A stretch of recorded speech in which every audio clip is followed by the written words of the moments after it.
SV6 news కు స్వాగతం. ముందుగా హెడ్లైన్స్. మోదీ ప్రభుత్వం మైనార్టీలో ఉందా? కాంగ్రెస్ వ్యాఖ్యల వెనుక అసలు కారణం అదేనా?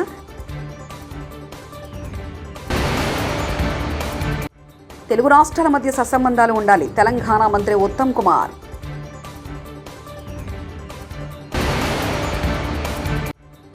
పోలవరం ప్రాజెక్టును సందర్శించిన ముఖ్యమంత్రి చంద్రబాబు.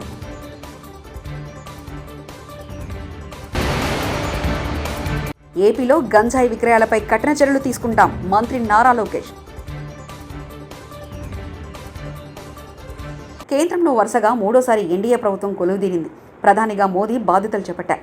ఎన్డీఏ మిత్రపక్షాలకు 292 మంది ఎంపీల బలం ఉంది. బీజేపీ సొంతంగా 240 మంది ఎంపీలున్నారు. ఎన్నికలకు ముందే బీజేపీ మరికొన్ని పార్టీలతో కలిసి ఎన్డీఏ కూటమిగా బరిలోకి దిగింది. ఎన్డీఏ కూటమి ప్రభుత్వాన్ని గెలిపించాలని ప్రధాని మోదీ ఎన్నికల ప్రచారం నిర్వహించారు. సొంతంగా తమకు 300కు పైగా సీట్లు వస్తాయని బీజేపీ ఆశించింది. కానీ ఫలితం భిన్నంగా వచ్చింది. కేంద్రంలో ప్రభుత్వం ఏర్పాటుకు అవసరమైన సంఖ్యాబలం బీజేపీకి రాకపోయినప్పటికీ ఎన్డీఏ ప్రభుత్వం కేంద్రంలో ఉండాలని ప్రజలు తీర్పునిచ్చారు.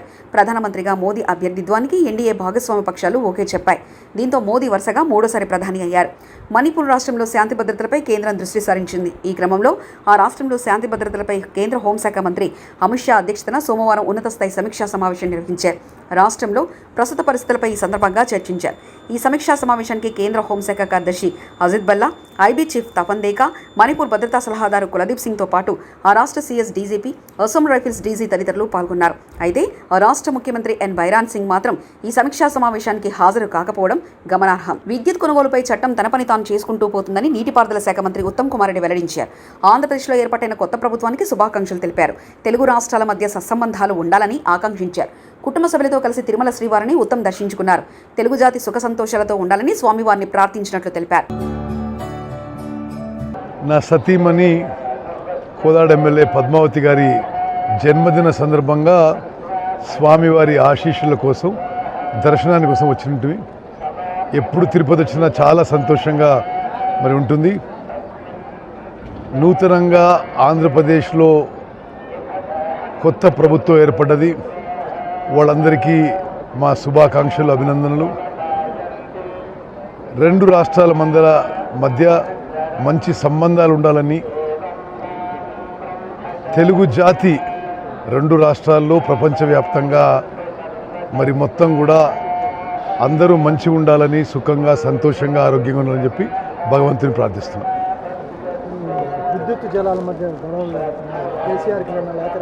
ఆంధ్రప్రదేశ్కు జీవనాడిగా భావిస్తున్న పోలవరం ప్రాజెక్టును సందర్శించి సమీక్ష నిర్వహించారు సీఎం చంద్రబాబు నాయుడు. ప్రాజెక్టుకు సంబంధించిన కీలక వివరాలను వెల్లడించారు. పోలవరం ప్రాజెక్టు పూర్తిగా అస్తవ్యస్తమైందని కీలక ప్రకటన చేశారు. ప్రాజెక్టును చూస్తుంటే బాధ, ఆవేదన కలుగుతుందని, పోలవరం ప్రాజెక్టును ఏపీకి జీవనాడిగా భావించామని పేర్కొన్నారు. పోలవరం ఆంధ్రప్రదేశ్ రాష్ట్రానికి ఒక వరంగా భావించి ఆ రోజు మనం శ్రద్ధ పెట్టాం. ఈ ప్రాజెక్ట్ వల్ల ఇది పూర్తి చేసుకుని నదుల అనుసంధానం చేసుకోగలిగితే ఈ రాష్ట్రానికి కరువు అనే మాట లేకుండా చేయొచ్చనే విధంగా మనం ఆలోచించి ప్రాజెక్ట్ ముందు తీసుకుపోయాం. ఆ రోజు కూడా చాలా దూరదృష్టితో, నాకుండే అనుభవంతో, ఎన్నికలైనాయి 2014లో. ఇక్కడ తెలుగుదేశం పార్టీ గెలిచింది, బీజేపీ తెలుగుదేశం పొత్తున్నాం. ఢిల్లీలో ఎన్డీఏ వచ్చింది. నేను మొట్టమొదటిసారిగా రిక్వెస్ట్ చేసింది, ఎందుకంటే నేను విజువలైజ్ చేశాను కాబట్టి, 7 మండలాలు తెలంగాణలో ఉన్నాయి, కరువుకి ముంపు గురయ్యే మండలాలు. ఆ 7 మండలాలు కానీ మనకి ఇవ్వకపోతే 2 రాష్ట్రాలు జూన్ 2వ తారీఖు నోటిఫై అవుతాయి. నోటిఫై అయిన తర్వాత మళ్ళీ అసెంబ్లీ పోయి ఆ రాష్ట్రాలు ఒప్పుకుంటే తప్ప ఇది సాధ్యం కాదు. అందుకనే పట్టుబట్టి మీరు 7 మండలాలు ఇవ్వకపోతే నేను ప్రమాణ స్వీకారం కూడా చేయను, ఇంకా పోలవరం ప్రాజెక్ట్ కాదు అనే ఉద్దేశంతో నేను పట్టుబట్టి ఫస్ట్ కేబినెట్ చరిత్రలో ఎన్డీఏ 2 అసెంబ్లీలో మామూలుగా మెంబర్లంతా కూడా ఓట్ తీసుకున్న తర్వాత రెగ్యులర్ బిజినెస్ స్టార్ట్ అవుతుంది. మినిస్టర్స్ ని స్వేరింగ్ ఇన్ చేసి ఎంపీ ఓట్ తీసుకొని రెగ్యులర్ బిజినెస్ స్టార్ట్ అవుతుంది. అలాంటిది ఆర్డినెన్స్ ద్వారా నీట్పై నీలినడీలు కమ్ముకున్నాయని మాజీ మంత్రి హరీష్ రావు అన్నారు. బీజేపీ హయాంలో విద్య కొందరి చేతిలోకి వెళ్తుందన్నారు. వైద్య విద్య అంగట్లో సరికైందన్నారు. పేపర్ లీకేజ్, గ్రేస్ మార్కులపై విద్యార్థులు ఆందోళన చెందుతుందన్నారు. నీటిపైన ప్రధాని నరేంద్ర మోదీ స్పందించాలని హరీష్ రావు డిమాండ్ చేశారు. 67 మందికి ఫస్ట్ ర్యాంక్ వచ్చిందన్నారు. ఒకే సెంటర్లో పరీక్ష రాసిన 6 విద్యార్థులకు ఫుల్ మార్కులు వచ్చాయని తెలిపారు. నీట్లో గ్రేస్ మార్కులు కలిపే విధానమే లేదన్నారు. 1763 మందికి ఎలా గ్రేస్ మార్కులు కలిపారని ప్రశ్నించారు. ఎవరు గ్రేస్ మార్కులు కలిపారో బయట పెట్టాలని హరీష్ రావు డిమాండ్ చేశారు. అంటే ఈ ప్రభుత్వం తీరు ఎట్లా ఉందంటే ఓడదాటేదాకా ఓడమల్లప్ప, ఓడదాటినాక బోడమల్లప్ప వ్యవహారం లాగా ఈరోజు రాష్ట్రంలోని కాంగ్రెస్ ప్రభుత్వ వ్యవహార తీరు శైలి ఉన్నది. ఆ రోజు ప్రతిపక్షంలో ఉన్నప్పుడు నిరుద్యోగ యువతకు అనేక హామీలు ఇచ్చారు, అనేక మాటలు చెప్పారు, వాళ్ళందరినీ రోడ్ల మీదకి తెచ్చారు, వాళ్ళని రెచ్చగొట్టి రాజకీయంగా లబ్ధి పొందారు. సంతోషం. మరి అధికారంలోకి వచ్చినప్పుడు వాళ్లకు ఆ రోజు ఏ మాటలైతే ఇచ్చారో ఆ మాటల్ని నెరవేర్చాల్సినటువంటి బాధ్యత ఇవాళ కాంగ్రెస్ పార్టీ మీద, ప్రభుత్వం మీద ఉన్నది. ఇవాళ ప్రజా దర్బారుకు వెళ్ళి కాళ్ళ మీద పడ్డ కనికరం లేని ప్రభుత్వానికి మరి తప్పకుండా రాబోయే రోజుల్లో తగిన గుణపాఠం కూడా చెప్తారు. ఇప్పటికైనా నేను ఒకటే కోరుతా ఉన్నా, దేశజాలకు పోకండి, నిరుద్యోగ యువతకు ఇచ్చిన మాట నిలుపుకోండి. ఈరోజు వాళ్ళు ఇచ్చిన ఇది దరఖాస్తు పార్టీ కార్యాలయానికి వచ్చి గ్రూప్ 1 ఉద్యోగులు ఇచ్చినటువంటి దరఖాస్తు, ఇది గ్రూప్ 2, గ్రూప్ 3 పరీక్ష రాస్తున్నటువంటి నిరుద్యోగ యువకులు ఇచ్చినటువంటి దరఖాస్తు. ఇవాళ వాళ్ళు 2-3 విషయాలు స్పష్టంగా చెప్తా ఉన్నారు. ఒకటి, గ్రూప్ 1 ప్రిలిమ్స్లో పాస్ అయినటువంటి విద్యార్థులకు 1:50 కాకుండా 1:100 చొప్పున మెయిన్స్ ఎగ్జామ్కు అవకాశం ఇవ్వాలని, తద్వారా ఎంతోమంది ఎస్సీ, ఎస్టీ, బీసీ విద్యార్థులకు మేలు జరుగుతుంది. రాబోయే 100 రోజుల్లో ఆంధ్రప్రదేశ్ రాష్ట్ర వ్యాప్తంగా గంజాయి విక్రయాలకు చెక్ పెడతామని మంత్రి నారా లోకేష్ చెప్పారు. మంగళగిరి ఈద్గాలో నిర్వహించిన బక్రీద్ ప్రార్థనలో నారా లోకేష్ పాల్గొన్నారు. ముస్లిం సోదరులతో కలిసి ప్రత్యేక ప్రార్థనలు నిర్వహించారు. 3 తెలుగుదేశం పార్టీ కార్యకర్తలను వైకాపా నేతలు హత్య చేసినా తాము సంయమనం పాటిస్తున్నామని చెప్పారు. శాంతి భద్రతలకు విఘాతం కలిగించవద్దన్న ముఖ్యమంత్రి చంద్రబాబు ఆదేశాల మేరకే తాము నడుచుకుంటామని మంత్రి లోకేష్ స్పష్టం చేశారు. ఋషికొండ ప్యాలెస్ వ్యవహారంలో ఇంకా బయటికి రావాల్సిన చిత్రాలు చాలా ఉన్నాయని, ప్రజా దర్బారును అన్ని నియోజకవర్గాల్లో నిర్వహించే అంశాన్ని పరిశీలిస్తున్నామని మంత్రి లోకేష్ చెప్పారు. నేను మిమ్మల్ని అడుగుతున్నా, ఎక్కడండి వైకాపా కార్యకర్త? ఎవరు దెబ్బ తగిలింది? ఎవరిని చంపాము? ఒక్కడి జోలికి వెళ్ళాం మేము. వాళ్ళు 3 మమ్మల్ని చంపి తిప్పి మా పైన ఆరోపణ చేస్తాం కరెక్ట్ కాదు. ఇంకా మీరు మొత్తం చూడలే, ఇంకా చాలా ఉందని. ఇంకా ముఖ్యమంత్రి గారు దానిపైన నివేదిక అడిగారు. ఎంత ఖర్చు అయింది, దేనికి ఖర్చు పెట్టారు, మొత్తం డీటెయిల్స్ అడిగారు. ఇంకా రావాల్సిన అవసరం ఉంది. ఇదే కాదు, ఇలా చాలా గట్టినట్టున్నారు. అన్ని వివరాలు వచ్చిన తర్వాత ప్రజల ముందలు పెడతాం. అదంతా అధికారులు వాళ్ళ ప్రాసెస్ వాళ్ళు ఫాలో చేసుకుంటారు. Thank you. గంజాయి విషయంలో కఠినంగా వ్యవహరించమని మంగళగిరి నియోజకవర్గంలో ఉన్న పోలీసు సిబ్బందికి నేను ఆదేశాలు జారీ చేశాను. మొదటి 100 రోజుల్లో గంజాయి ఫుల్ స్టాప్ పెట్టాలని నేను చెప్పాను. ప్రత్యేకంగా నేను డీజీ గారిని కలిసి, హోంమంత్రి గారిని కూడా కలిసి, నిన్న రాత్రి కూడా హోంమంత్రి అనిత గారితో కూడా మాట్లాడటం జరిగింది. పాదయాత్రలో గంజాయి వల్ల కుటుంబాలు ఎలా నాశనం అయినాయో నేను చూశాను. మీరు కఠినంగా వ్యవహరించాలని ఆమెను కోరాను. మేడం గారు కూడా సమీక్ష పెడతాన్నారు, సభ్యుతో రివ్యూ చేస్తా అన్నారు. ప్రజలందరూ కేంద్ర మంత్రి కింజరపు రామ్మోహన్ నాయుడు, రాష్ట్ర మంత్రి కింజరపు అచ్చెన్నాయుడులకు విశాఖపట్నం ఎయిర్పోర్ట్లో తెలుగుదేశం పార్టీ కార్యకర్తలు ఘనస్వాగతం పలికారు. సోమవారం ఉదయం ప్రత్యేక విమానంలో విశాఖ చేరుకున్న తమ మంత్రులకు స్వాగతం పలికేందుకు భారీ సంఖ్యలో నేతలు, అభిమానులు ఎయిర్పోర్టుకు చేరుకున్నారు. అక్కడి నుంచి శ్రీకాకుళం వరకు 200 కార్లు, 350 బైకులతో భారీ ర్యాలీతో మంత్రులు వెళ్లారు.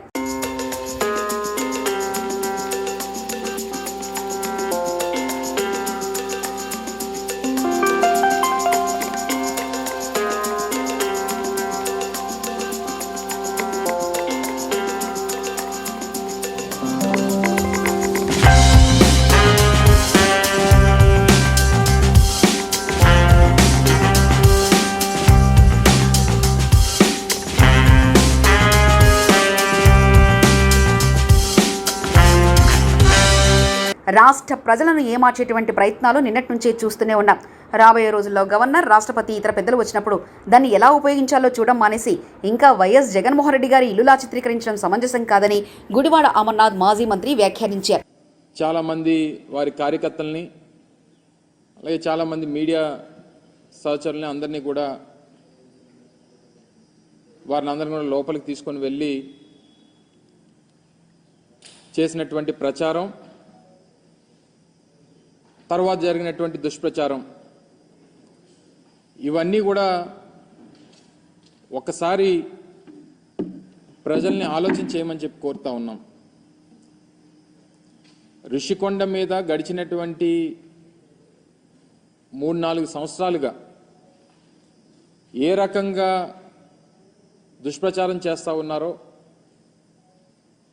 దాని మీద ఎన్ని రకాలుగా అడ్డంకులు సృష్టించాలనేటువంటి కార్యక్రమాలు చేశారు అనేటువంటిది మనం అనేక సందర్భాలు చూసాం. అనేక కోర్టులకు వెళ్ళారు, అనేక పర్యావరణానికి సంబంధించినటువంటి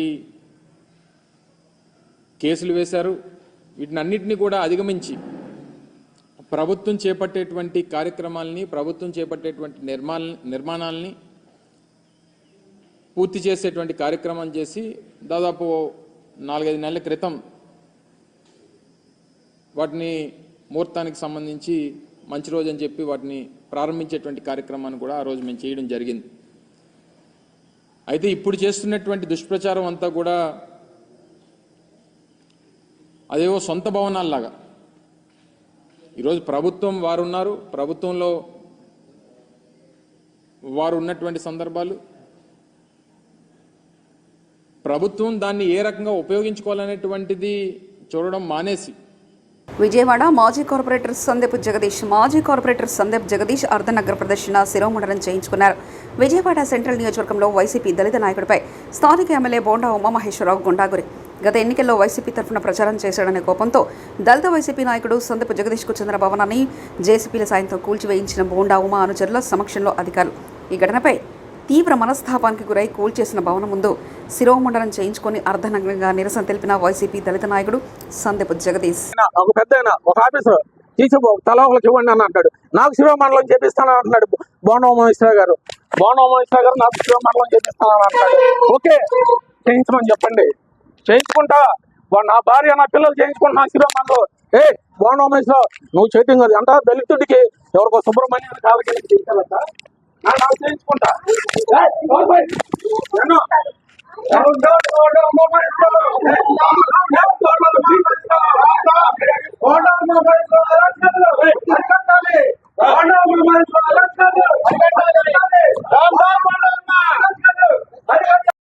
ఉమామహేశ్వర గారు నాకు జానారెడ్డి గారి మీద ఓసీలో టికెట్ ఇచ్చారు. నా సేవలు గుర్తించి, నా ప్రతిభను గుర్తించి ఆయనే నాకేం ఫ్రీగా ఇవ్వాల. అయితే దీంట్లో ఏంటి అంటే, ప్రపంచంలో ఎత్తైన వంతెనపై తొలి రైలు ట్రయల్ రన్, ప్రపంచంలోనే ఎత్తైన చినాబ్ రైల్వే వంతెనపై తొలి ట్రయల్ రన్ విజయవంతంగా నిర్వహించారు. దీనికి సంబంధించిన వీడియోను కేంద్ర రైల్వే మంత్రి అశ్విని వైష్ణవ్ షేర్ చేశారు. జమ్మూ కాశ్మీర్లోని ఈ వంతెన మీదుగా రాంబన్ నుంచి రియాజ్కి రైల్వే సేవలు త్వరలో ప్రారంభం కానున్నట్లు ఇప్పటికే రైల్వే శాఖ ప్రకటించింది. 1315 కిలోమీటర్ల పొడవైన ఈ వంతెనను చినాబ్ నదిపై 359 మీటర్ల ఎత్తులో నిర్మించారు. ఆంధ్రప్రదేశ్ రాష్ట్ర ఆర్థిక శాఖ మంత్రివర్యులు పయ్యావుల కేశవ్ను సింగనమల నియోజకవర్గ ఎమ్మెల్యే బండారు శ్రావణి, శ్రీ అనంతపురం పార్లమెంట్ సభ్యులు అంబికా లక్ష్మీనారాయణ ఘనంగా సన్మానించి అనంతరం జిల్లా parliament organizing secretary Illuru Ramanjaneyulu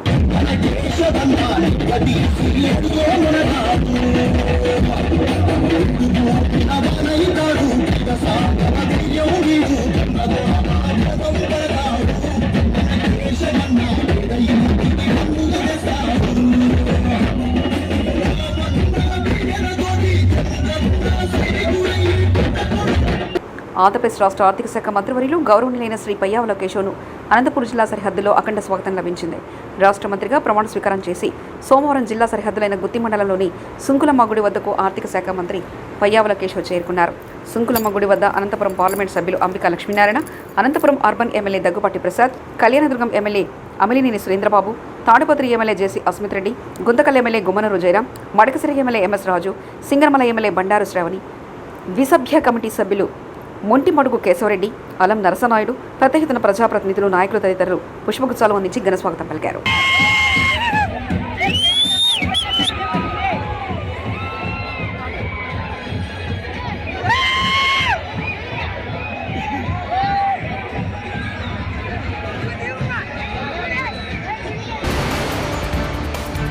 Modi ప్రభుత్వం మైనార్టీలో ఉందా? కాంగ్రెస్ వ్యాఖ్యల వెనుక అసలు కారణం అదేనా?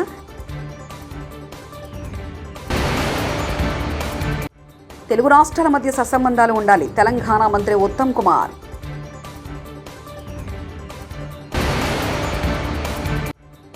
పోలవరం ప్రాజెక్టును సందర్శించిన ముఖ్యమంత్రి చంద్రబాబు.